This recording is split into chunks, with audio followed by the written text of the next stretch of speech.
It's like stepping off a cliff. The heart can no longer compensate. The longtime emergency doctor at Ascension St. Vincent, Stephen Kempker, was diagnosed with advanced heart failure. It was linked to a genetic heart condition that causes a heart muscle to thicken. Doctors told him a heart transplant was his best chance at survival. They asked if we were ready for a transplant. I was like, well, we don't really have a choice. And in December, the call came. A donor heart was available. But there is one problem. A snowstorm was moving through the region. Snowplows met the transplant team at the airport, clearing the way so the heart could safely reach the hospital in Indianapolis for surgery. We knew that he needed the heart and that the time was critical, and so we did whatever we could within our power to get the heart here, and fortunately was successful. After weeks of recovery, Dr. Kempker was sent home in January and is continuing to regain his strength. He admits it was difficult to be the patient and not the doctor. I had to accept the fact that this was a little bit beyond me, so I needed their advice and their care, and they did an excellent job. Dr. Kempker and his wife, Dr. Kaylin Carty Kempker, a family medicine physician, have served the Salem community since 1993. She says their family understands the sacrifice that made his second chance possible. And there's no gratitude that you can give for that.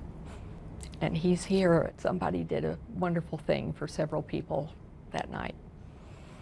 So I hope someday that we can thank them in person. Dr. Erica Moore spent the last 3 years battling pain and discomfort. It started with these weird symptoms, like I felt pressure, pelvic pressure, a little bit of abnormal bleeding, around the time that I menstruate. She says when the pressure was too strong to bear, she went to her doctor and she was diagnosed with uterine fibroids. So one of my fibroids is the size of a decent sized plum, and the other ones are grapes that are kind of scattered around my uterus. There are only a few ways to treat fibroids, all of which involve some type of surgery. I started finding that there really weren't a lot of options that are not really invasive. Removing the uterus is the only clinical option right now available for most of the women who have fibroids that keep growing. So Dr. Moore came up with a way to research fibroids outside of the human body. Unless someone's literally in my body taking biopsy at every single stage of my fibroid development, we have no idea how they form or why they form.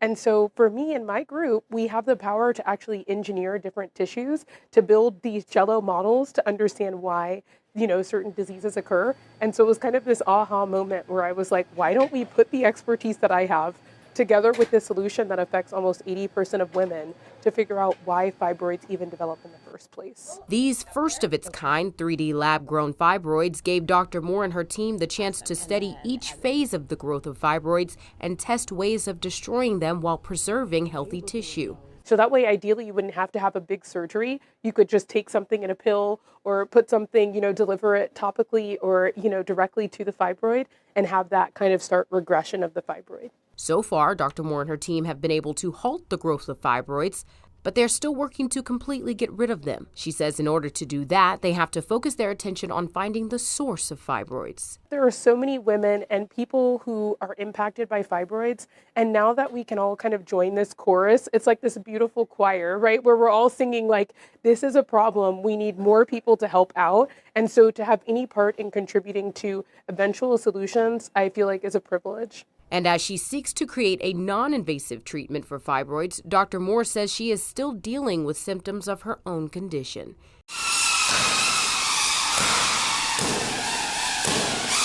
Beautiful. So Poplar Public Schools partnered with Campus Guardian Angel to learn more about safety drones. Now the company is offering a new safety service that would allow drones to confront active shooter situations. And we have more people, students, faculty that are not getting hurt, that aren't dying, and that's the name of the game. Glenn Coffey is the Poplar Public Schools Safety and Security Director. He tells me he's excited to see the ways new technologies are developing to promote safety at schools. All times, throughout the entire year, we're always talking about security. What can we do to improve? What's out there? So we're continually looking at different options. Christoph Oborski is Campus Guardian Angel's Director of Tactical Operations. He says the company is currently in a pilot phase, working with schools in Florida and several other states to test the technology. These are pieces of plastic that are expendable. We can easily send new ones to the school to replace them. There's no human life attached. Oborski says the drones are controlled remotely in Austin by trained professionals. Each drone is stored on site at the school. So when a threat is triggered, the response can happen in seconds. Our drones have two-way communication with the shooter. If he is not shooting, we can take a little time, try to communicate with him, convince him to drop his weapon.